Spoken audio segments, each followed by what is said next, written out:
Hey guys, Chris Stout here with Stout Capital. Today we're going to talk about off-market deals. Why are you guys so attracted to off-market deals? We're going to go through some facts about off-market deals and why they are not as sexy as you think they might be. So for us, we're typically purchasing deals that are for sale. We're in the market, we're looking for deals that are for sale, we're going through brokers, we're making sure that we're purchasing stuff that we're actually not wasting our time on. A lot of times, all people are asking for is, where do you get off-market deals from? Where are off-market deals coming from? How are you guys getting to people that actually aren't listed as sellers? You know what? That is a completely different business model.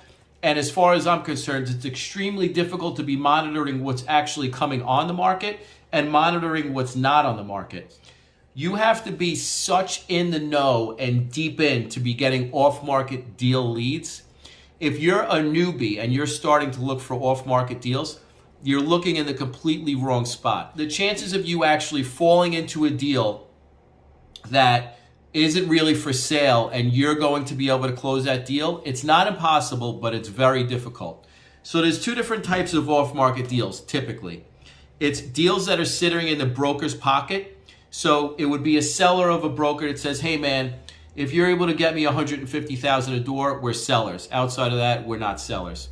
So typically it would be a seller or someone like me behind the scenes, not really looking to sell a deal, but say, hey, if anyone's interested in $150 a door, $200 a door, we're sellers. So actually off-market deals in that instance, you're paying significantly more for, or you're getting deals passed across you that no one else is interested in. Because you have to think, why would any seller want their deal to be off market? It's either junk and no one wants it, or they're looking for an egregiously high price that no one's really willing to pay unless they stumble into an idiot that is willing to pay too much. And then another way to find off-market deals is to go direct to seller. Now, this is the business that I'm telling you is very difficult to run alongside a business that you're picking up deals directly to broker on market deals. So going direct to seller requires mailers, cold calling, follow-up, putting yourself in rooms with people that own multifamily, so not the brokers, but the actual owners, which typically these owners, if they're in the know enough to be in a room filled with other multifamily owners, they're going to know that they're not going to get their best bang for the buck going with just you. Typically in commercial and multifamily, there aren't prices attached to these buildings. They actually hit the market with no price. So when they hit the market, they allow the market to dictate the price. And most sellers know, unless they get an egregiously high price for something, that it's best to let it hit the market and for it to bounce around a little bit. To a seller, they are smart enough to know that the fee they're going to pay a broker to list it with them is very insignificant. Whereas in the private home, single-family house market, you're not dealing with sophisticated individuals. So in that market, you could actually find someone that's not really interested in listing with a broker because they're concerned about the 2 or 3%, that they're 3 or 4% that they're going to pay. They're willing to shoot themselves in the foot to not pay a little bit more. But in the multifamily and commercial space, you're dealing with much more sophisticated sellers. So they know if they pay a little bit more to a broker, they're going to get a better price. So you really, really, really have to find yourself in the absolute most perfect opportunity to put yourself in front of someone who's willing to sell an asset without going through the typical marketing program. So you have two sellers. One, pocket sellers to brokers, which typically wind up not being that good. And then a second one is direct to seller, which is an entirely different business model. Our opinion is you always go for deals that are for sale. And your job is to be the absolute best in the group of people that are looking at that asset to make sure that you're paying the right number and you're trying to find a mistake that no one else is seeing. This is why when the broker presents it to you, you're going to want to ask for a T12 and a rent roll. A T12 is a document that shows the last 12 months of financials for a specific property.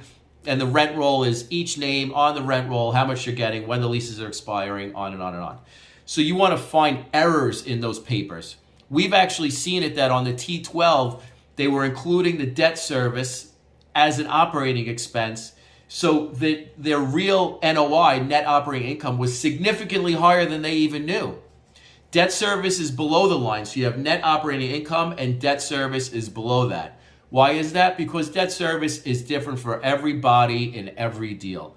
If they're selling a deal they purchased 5 or 10 years ago, the debt service is going to be completely different now. It's going to look completely different. And depending on what debt you choose to go with, your debt service line will look different. So your job is to make sure that you're looking for deals that are on the market. You're looking for mistakes. You're looking for ways to improve. You're looking for rents that are too low that possibly other people aren't picking up on. You're looking for expenses that are too high that other people aren't picking up on. You want to make sure that you build a good relationship with these brokers. So when it does come time for you to bid on these properties, that they're like, hey, Chris from Stout Capital, that guy's going to close, go with him. So in the commercial world, a very big thing on the list is to make sure that you're going to close. So if you have someone offering $14 million for a property or $15 million for a property, they never heard of the $15 million guy. He doesn't have a website, doesn't have a company. Just, hey, I promise I'll take care of it. Or I come in at $14 million. I've closed deals with this broker before. I have a professional looking company. They know we're able to get the deal done. They know we have the money to do it. I'm much more likely to get the deal. So that's where you win in on-market deals. You have to make sure that you are a strong candidate and you have to do what's necessary. And sometimes doing what's necessary is making sure that you're buying deals that just make sense. There is no reason to be only looking and finding deals that are unicorns. You just want to be closing deals that make sense. And once in a while we get a unicorn, but that's because we're closing deals that make sense. You never want to be trapped inside of a deal that doesn't make sense, or you're losing money, you're not making the money you need to actually survive. You want to make sure you got all that. But beyond that, you want to make sure you close deals that make sense. And eventually, the unicorns will come because they'll have a property that they know others won't be able to close for whatever reason. The financials are all messed up. They know that people are going to retrade them later in the deal. They'll come to you and they say, hey, we have this deal for you. So even though it's a marketed deal, they'll steer you into it and they'll be your best advocate for that deal. So these are things you want to make sure that you're looking at. Don't be so focused on just going after off-market deals. It's not where it's at. On-market deals, do your due diligence, be the smartest guy in the room, and that's where you succeed. Thanks for watching. Make sure you hit the subscribe button to listen to more multifamily real estate tips. As you know, we're multifamily focused.